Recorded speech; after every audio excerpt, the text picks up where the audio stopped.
안녕하세요, 한근태입니다.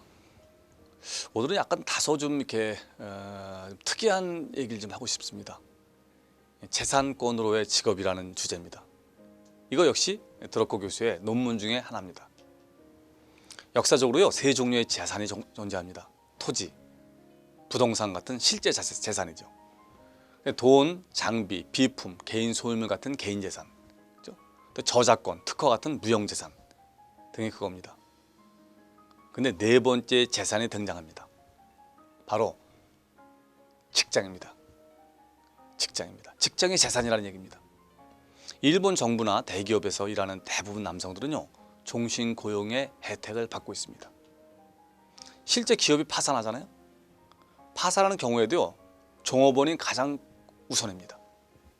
보상을 할 때도 종업원의 급여, 이게 가장 우선적입니다. 유럽에서는요, 점점 직원을 해고할 수 없습니다. 정리 해고에 따른 보상 비용을 지급해야만 가능합니다.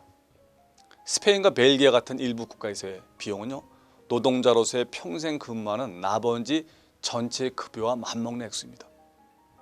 우리가 회사에 들어갔다는 것은 이미 그만한 재산을 획득했다 하는 걸 본다는 거죠. 미국의 평등 고용 법안은 소수인종, 여성, 장애인, 노인, 승진기회, 교육, 직업 안정성, 권리 문제의 직업 접근 방식을 포함합니다. 정당한 이유 없이 직원 해고하는 것 점점 힘들어집니다. 직원을 해고할 경우 다른 직업에 대한 알선 책임까지도 져야 합니다. 그냥 잘릴 수 없다는 거죠. 다른 회사로 취직을 시켜야 된다는 거죠. 그건 뭡니까? 직장이 일종의 재산권으로 다루어지고 있다는 겁니다. 제가 볼 때 한국도 그렇습니다. 직장은 이미 일종의 재산권의 역할을 하고 있습니다.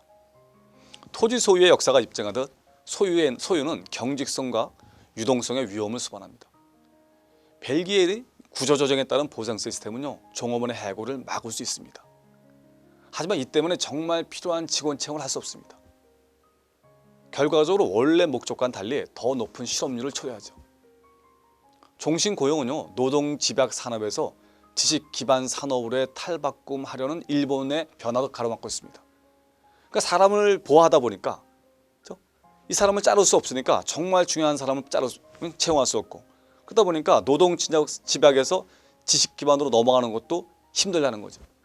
일본의 무너진 10년, 20년이 제가 볼 때 그런 거에 연유됐다 하는 게 드럭커 교수의 그런 해석입니다.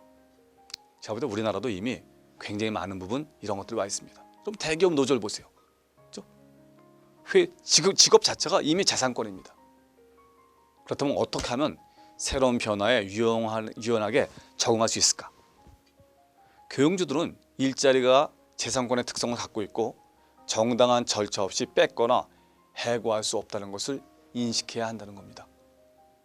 재산이라는 걸 인정해야 한다는 거죠. 고용, 해고, 승진 등은 미리 예측 가능하고 객관적이어야 한다는 거죠. 그렇지 않으면 비판을 받을 것이라는 거죠.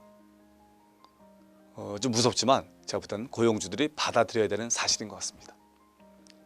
여러분, 나이가 많고 일하기에 적합하지 않은 사람조차 해고하기 위해서는요, 모든 직원에 대한 객관적 성과 기준과 체계적 인사 절차를 만들어야 합니다. 보상 없이 몰수는 쉽지 않습니다.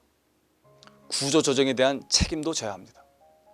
해고가 예상되는 사람은요, 재훈련시키고 이들에게 새로운 직업을 알선해야 합니다. 여러분 어떠세요? 직업으로서의, 재산으로서의 직업,